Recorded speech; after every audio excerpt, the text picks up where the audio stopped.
안녕하세요. 시니어 라이프 비즈니스를 연구하는 최학입니다. 6월 27일 한 주간 있었던 시니어 뉴스 클리핑을 시작하도록 하겠습니다. 제목을 코로나 시대 은퇴 후 시간 어떻게 보내나로 정해봤습니다. 12가지의 뉴스가 있는데요. 하나하나씩 살펴보도록 하겠습니다. 첫 번째 뉴스는 일본 액티브 시니어들이 코로나 시대에 시간을 보내는 법이라는 그 기사 내용입니다. 그 내용을 보면은 이제 악기를 배운다든지 또는 인터넷에 집중해서 저와 같이 유튜버가 된다든지 아니면 화상회의를 한다든지 또 이제 여행을 가게 됐을 때 그것을 위해서 미리 영어 공부, 회화를 공부한다든지 중고 거래를 하는 것이 눈에 띄는데요. 이것은 무엇이냐면 웰다잉을 준비하는 건데 그럼 웰다잉을 하기 위해서 정리를 하게 됩니다. 정리를 하게 되면서 기존에 쓰던 그 물품 같은 것을 어떠한 중고 거래 사이트에서 하는 건데 이를 종활, 죽음 준비라고 얘기하고 있습니다. 이런 것들을 통해서 일본 사람들이 코로나 시대에 이런 것들을 준비하는구나를 볼 수 있는데요. 우리나라도 그 음악인 경우에 예술 동아리라고 해서 한국문화예술교육진흥원이라는 곳에서는 다양한 것들을 지원하고 있습니다. 그래서 이런 것에 관심 있는 분들은 지역사회에 있는 문화재단이나 이런 사이트를 검색을 해보면 굉장히 좋은 프로그램들이 코로나 시대에도 많이 있었고요. 또 이런 것들이 또 조금 젊으신 분이라면 서울시 50플러스 재단 이런 곳을 찾아보면은 굉장히 많은 활발한 일들이 진행되고 있음을 알아볼 수 있습니다. 두 번째 뉴스는 여기 말곤 시간 보낼 곳이 없다. 탁골공원. 마치 시니어들의 이제 그 성지 같은 곳으로 불리는 곳인데요. 탁골공원이 주목을 받은 것은 거의 뭐 20년 정도 됐습니다. 가보신 분들은 알지만 그 60대 이상, 실은 70대 이런 분들이 지하철부터 앉아 계시고 이제 코로나 시대지만 최근에 저도 가봤지만 여전히 시니어들이 지하철에도 앉아 계시고 탁골공원에도 여기저기 모여 계신 것을 알 수 있습니다. 하나 흥미로운 것은 탁골공원의 끝부분을 가시면 익선동이라고 해서 여기서 젊은 사람들의 핫플레이스가 된 곳인데 바로 그곳을 점령한 것은 20대부터 시작이고요. 또 그 길을 건너면은 뭐 70대들이 점령한 이런 우리만의 독특한 현상을 볼 수 있습니다. 근데 왜 시니어들이 탑골 공원을 가야 되는지에 대해서 우리가 주목할 필요가 있습니다. 은퇴 후에 막상 이곳 외에는 시간을 보낼 수 없다 이런 말씀을 하십니다. 그 예를 들어서 아파트 단지에도 공원이 있지만 젊은 사람이 있어서 민망하다 이런 말씀을 하시고요. 또 옛날에 향수 때문에 그 종로 3가 이 종로 3가 종로 5가 이런 것들이 주는 상징성이 있습니다. 시니어들 입장에서 서울시 안에 살면서 그것이 어떻게 보면 젊었을 때 누리셨던 그런 동네이라는 그런 향수 또 거기 가면은 당신과 비슷한 또래들도 많고 뭐 바둑이나 장기도 둘 수 있고 앉을 곳도 있고 여기에 더해서 굉장히 저렴한 가격을 둘 수 있습니다. 해장국 3,000원 저도 한번 먹어봤는데 굉장히 좋은 품질이고요. 그다음 이제 콜라텍이라고 있는데 저 지금 코로나로 안 되지만 뭐 1,000원, 2,000원이면은 콜라 한 잔 가지고 그 춤도 추면서 즐길 수 있고요. 또 커피 같은 경우에는 뭐 자판기 커피 200원 이런 것들을 제공하는 그런 향수와 또 주변에 또래들이 모여서 시간을 보낼 수 있는 뭐 하루에 6,000원 정도면은 충분히 보낼 수 있다고 하는데 이런 것들이 한국판 그 탑골 공원이 되겠습니다. 그래서 이것들을 우리가 조금 더 깊이 생각해 볼 필요가 있는 것이 시니어들이 되면 만약에 은퇴 후 시간이 넘는다면 과연 내가 어디서 내 또래를 만나서 시간을 보내는데 특히 이제 식사도 하고 같이 어울리기도 하고 그다음에 뭐 차도 한잔 할 수 있고 이런 것들을 비용 합리적으로 보낼 수 있으면서 향수를 느낄 수 있는 그런 곳이 어디가 될까를 생각해 볼 필요가 있어 보이는 대목이라고 하겠습니다. 다음으로 10년 후 일하는 인구 300만 명이 감소한다. 제가 항상 얘기하는 생산 가능 인구라는 그런 것들인데요. 실질적으로 이제 숫자가 낮아지기 때문에 체감할 겁니다. 10년이면 얼마 안 남았는데 그 전문가들은 이렇게 얘기합니다. 그 가장 큰 이유는 일단은 저출산이죠. 근데 저출산이 왜 안 될까? 그 막상 자신감이 없는 거를 곧 들고 있습니다. 예를 들어서 취업이 잘 안 되는 것, 그리고 무엇보다 삶에 있어서 가장 기본적인 주택 문제를 해결할 수 없는 것, 이런 것들이 문제가 됩니다. 또 육아에 대한 가사 노동에 대한 부담도 어마어마한데요. 자녀 하나를 키우는 것이 주는 그 부담감, 굉장히 행복도 되지만 그런 것이 옥죄는데 실은 집 하나도 구하기 어렵고 직업에 대한 보장성도 없는 상태에서 우리가 그 결혼을 하고 자녀를 키워라. 그렇게 해서 생산 가능 인구를 늘려야 된다. 이런 것들이 굉장히 받아들이기 어려운 과제일 수 있습니다. 여기에 더해서 시니어 관점에서는 그러면 전문가들은 정년 연장이나 연금 개혁 같은 것을 미리미리 해야 된다라고 주문하고 있습니다. 근데 하나 확실해 보이는 것은 그 다른 제도사에서 시니어들이 일할 수밖에 없는 노인도 있지만 이를 73세까지 일하고 싶어하는 주관적인 나이가 최근에 보고되고 있습니다. 시니어들이 앞에서 보신 것처럼 이 시간을 무엇을 채울까? 할 수 있는 일, 그러면서 소득도 조금 나올 수 있는 일, 그런 것들이 주어진다면 너무나도 좋은 기회가 되지 않을까 생각을 해봅니다. 브라보에서는요, 황혼 육아에 대한 얘기를 하고 있는데 끝없는 가사노동의 허리 위는 시니어라고 정의하고 있습니다.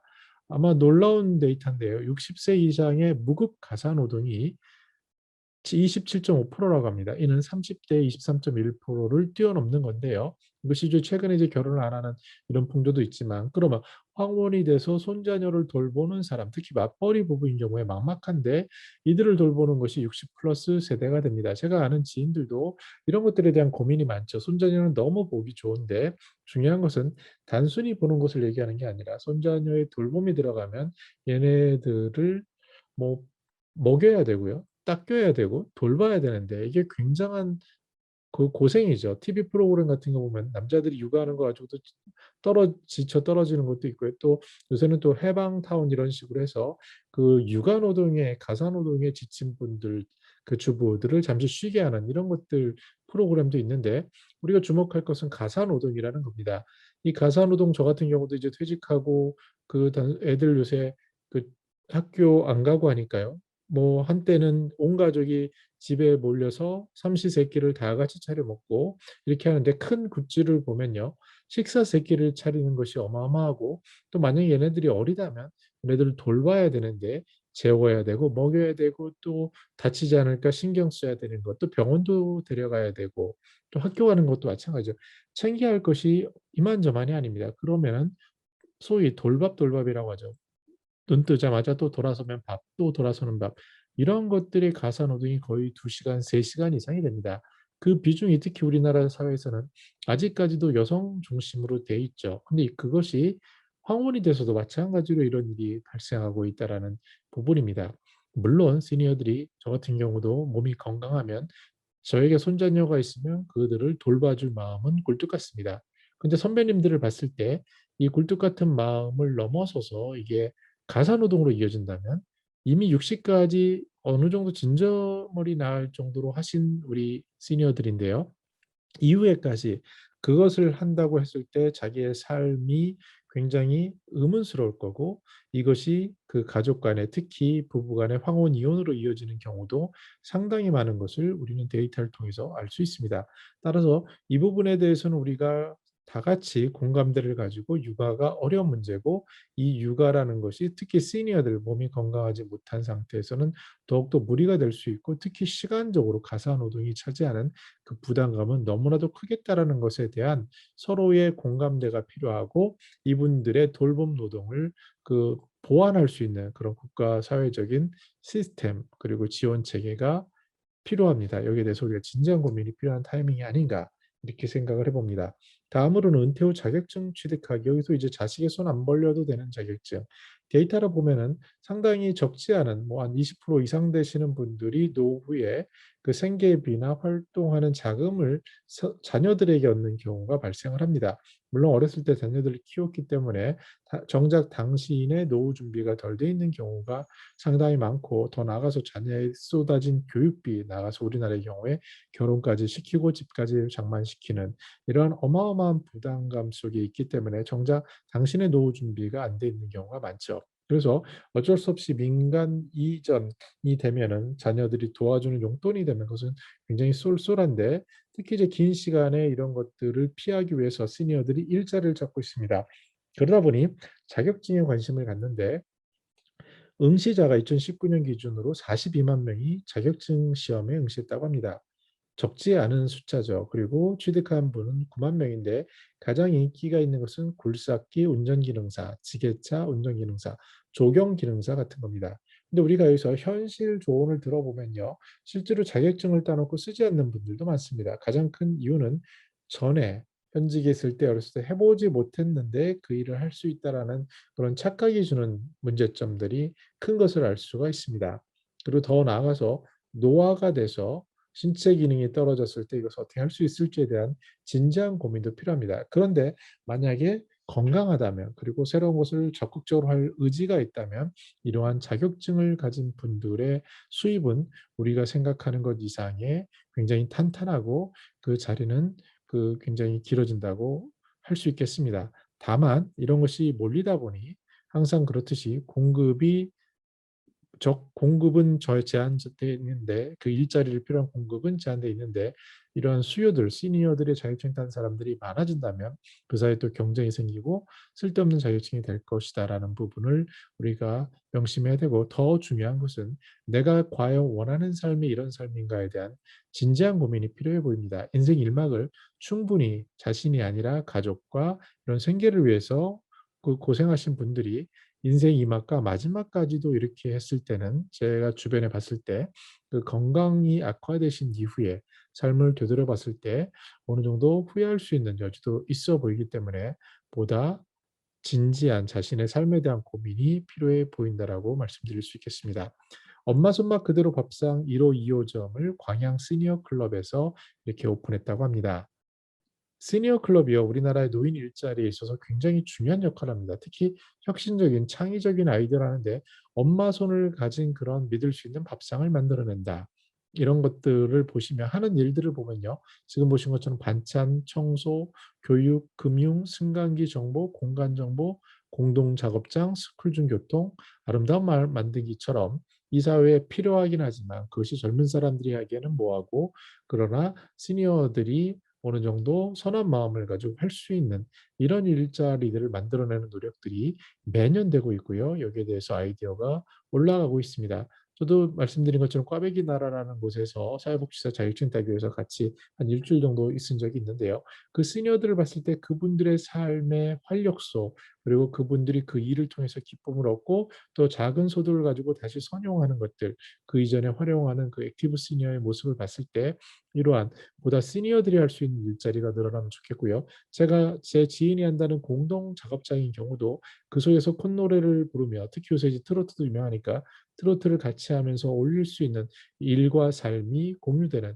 이런 일자리들 나아가서 아름다운 마을 만들기가 어떤 내용일지는 우리가 더 속을 봐야겠지만 심지어 작게 쓰레기 하나를 줍고 이런 것이라고 할지라도 이런 것들이 공동체에게 주는 그런 의미는 굉장히 높고 무엇보다 일하는 분들, 시니어들에게 주는 삶의 활력은 어마어마하다라고 말씀드릴 수 있겠습니다.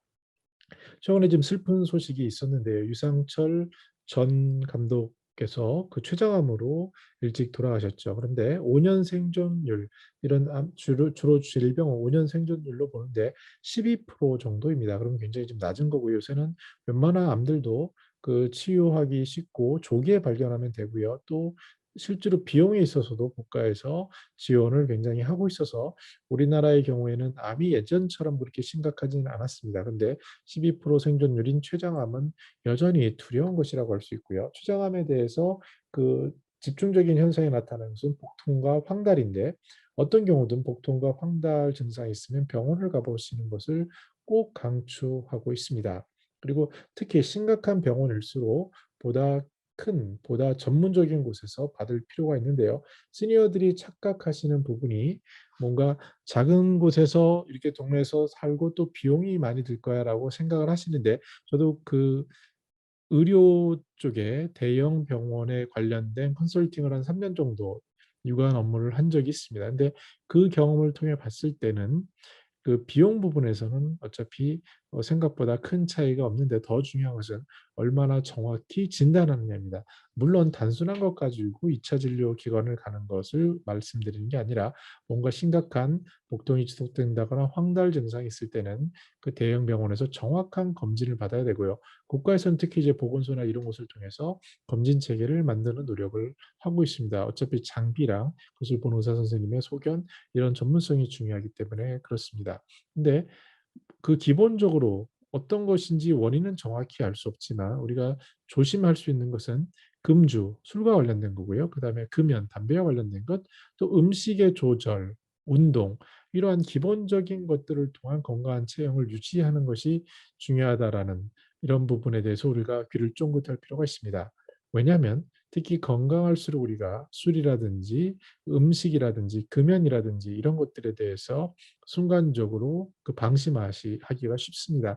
제가 존경하시는 어떤 분도 굉장히 암을 겪으시다가 그 잠시 호전되는 것 속에서 방심을 하셔 가지고 그 하지 말라는 금주, 금연, 음식 이런 부분에서 작게 작게 실패하시다가 그 굉장히 운명을 달리하셨는데 너무나도 안타까운 부분입니다. 특히 사람들이 이렇게 경계감을 갖는 게 중요합니다. 그래서 진단을 정확히 받는 것 그리고 기본적으로 몸을 유지하려고 하는 이런 노력들이 필요해 보이는 게 바로 시니어 시기고요. 특히 유병률 관점에서 병 있는 관점에서는 65세 이상의 평균 하나 이상씩 있고요. 스스로 건강하다라고 느끼는 건강 수명은 약 73세 전후로 모두가 다 건강하지 않게 되는 그런 통계적인 평균적인 관점의 그 데이터에 주의하면서 삶을 보다 그 건강을 챙기고자 하는 그런 습관이 필요합니다. 제가 지난주에 만난 존경할 수 있는 시니어 한 분이 계신데요.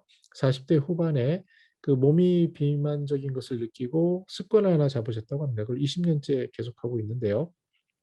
아침에 1시간씩 운동 달리기를 하고 또 근력 피트니스를 하고 이것을 20년 동안 지속하는 겁니다. 그래서 너무나도 건장하셔서 지금 거의 7학년 선생님이 되셨는데 제가 젊은 사람이 보기에도 너무 탄탄하고 그리고 아침이 개운하다고 합니다. 근데 그런 분들의 삶의 습관의 루틴이 있는데요.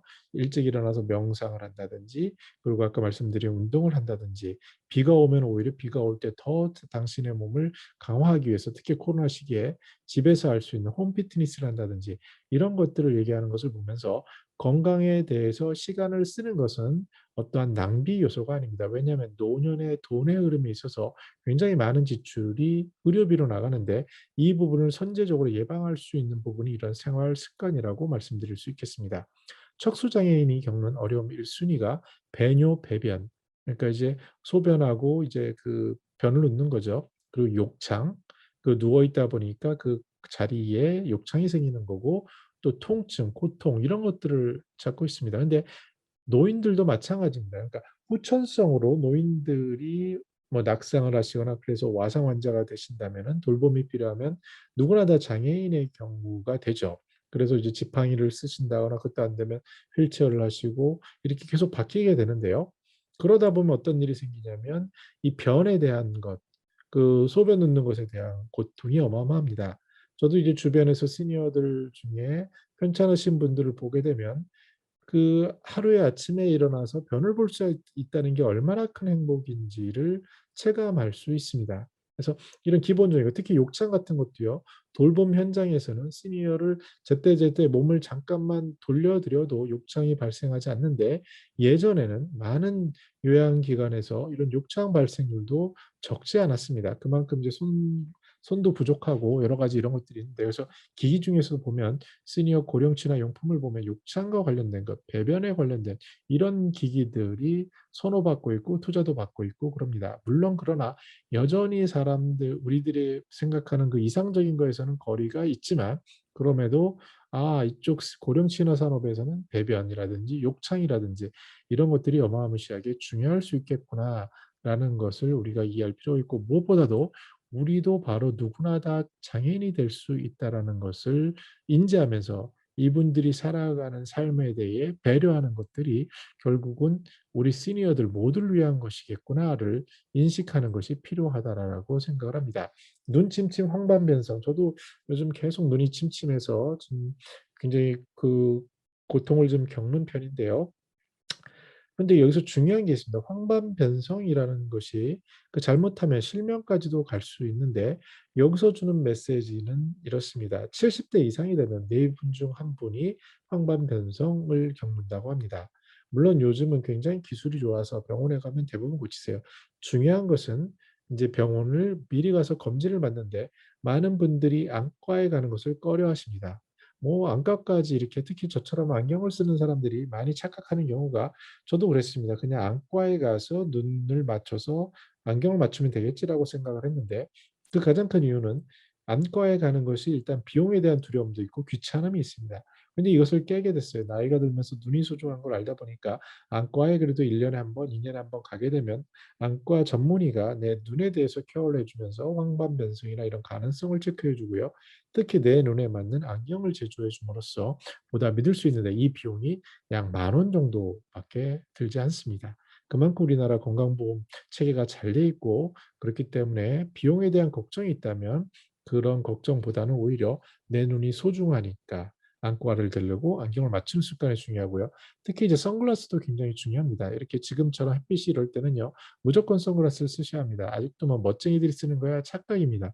눈이 아프기 때문에 눈을 보호하기 위해서 선글라스를 쓰셔야 한다는 것. 그래서 시니어 비즈니스에 있어서 선글라스 비즈니스는 어마어마한 비즈니스고요. 실은 선글라스에 대해서 단순히 멋과 이런 것을 강조하지만 보다 의욕이 있는 그 안과나 이러한 안경과 관련된 비즈니스를 하시는 분들은 시니어에 대해서 좀 더 깊이 들어가서 시니어 전문 선글라스 또 모자 같은 경우도 마찬가지죠.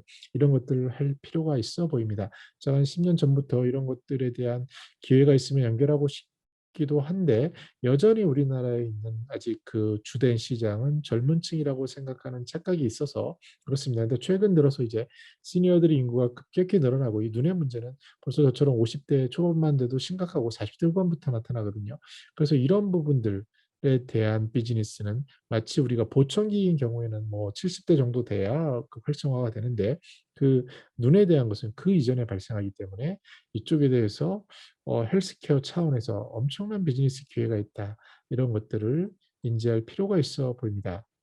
마찬가지로 치과도요. 65세 이상으로 그 카드 사용을 보니까 의료 소비 중에 약 16.5%를 치과에 사용한다. 이런 데이터가 나왔습니다. 어디에 쓰시냐 봤더니 병원에 가시는 것들, 그다음 병원이니까 당연히 약국에서 쓰게 되겠죠. 그리고 이제 치과가 좀 많았고 더 데이터 카드를 쓰지 않는 전체 분들을 보면요. 요즘 들어서 이제 한의원도 굉장히 자주 습관성으로 가시게 되는 경우도 많이 있습니다. 그래서 물론 거기서 이제 건강에 대한 체크도 받으시고 또 소통도 하시고 어떤 이런 마사지도 안마 같은 것도 받고 이러시는데요. 아무튼 시니어 삶에 있어서 이러한 의료 업종은 중요한데 그중에 치과가 차지하는 비중이 큽니다. 그래서 조금 젊을 때부터 치과에 대한 관심을 높일 필요가 있고요. 나중에 큰돈 들기 전에 미리미리 준비하고 관심을 쏟는 그런 것들이 필요해 보이는 영역이 바로 치과 영역이다라고 말씀드릴 수 있겠습니다. 코로나 이후에 소비 트렌드를 홈스테이라고 이렇게 그 대한상공회의소에서 정했는데요. 그중에서 좀 몇 가지 눈에 띄는 것들을 보면은 홈코노미 아무래도 집 중심이고요. 그다음에 온라인 쇼핑을 할 수밖에 없죠. 비대면 사회니까 건강에 대한 게 높아졌고 윤리적 소비, 특히 ESG라고 하죠. 환경, 사회, 그리고 지배구조 이런 것들에 대한 윤리적 소비에 대한 관심이 높고 또 온라인 하다 보니까 구독 서비스를 하게 되고 특히 넷플릭스 같은 경우는 그렇죠. 또 라이브 커머스 같은 게 이어지는 이런 것들의 트렌드가 있음을 우리가 볼 필요가 있습니다.